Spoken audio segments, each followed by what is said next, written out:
এই শহরে চলাচলের কারণে আমাদের কিন্তু স্লোলি আমাদের শারীরিক এবং মানসিক বিভিন্ন ধরনের সমস্যা হচ্ছে, যেটা দীর্ঘমেয়াদে, যেটার জন্য আমাদেরকে ভুক্তভোগী হতে হচ্ছে।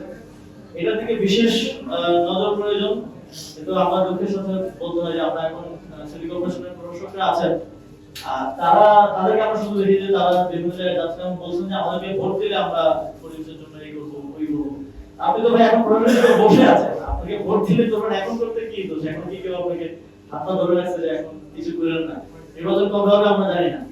আর এটা তো একটা চলমান প্রক্রিয়া, যেমন না যে আপনি নির্বাচিত হয়ে আসলে একটু পরে করবে, এখন করা যাবে না।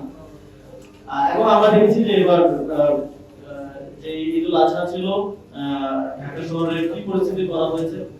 আওয়ামী লীগের সময় ওখানে এরকম হয় নাই যে মেট্রো রেলের নিচে আবাসিক এলাকায়, যেখানে বাজার দেওয়ার, হাট দেওয়ার কোনো প্র্যাকটিসও ছিল না এবং তাদেরকে দেওয়া হয় না, তারা নিজ উদ্যোগে ওয়ার্ড কমিটি, বিএনপি থানা কমিটি হাট করে জঘন্য যাচ্ছেতাই অবস্থা করে রেখেছে।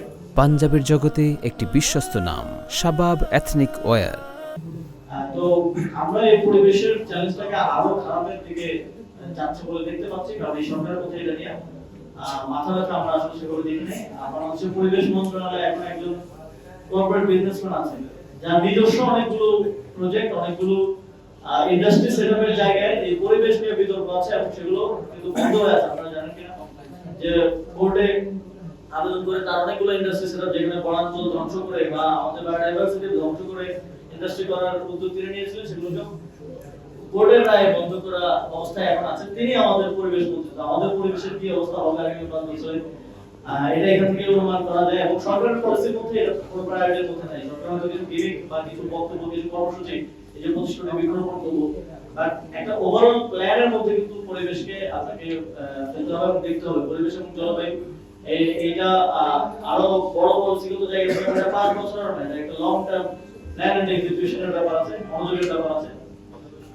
সেটাতে আমরা আহ্বান জানাবো যে সরকার কাজ করবে, কারণ এই সরকার যদি কাজ না করে 5 বছর পরে যারা আসবে তাদের জন্য আরো বেশি, মানে এটা আরো কঠিন হয়ে যাবে। তো এটা এই কন্টিনিউয়াস প্রসেসের মধ্যে দিন যে আরো খারাপের দিকে যেতে থাকবে।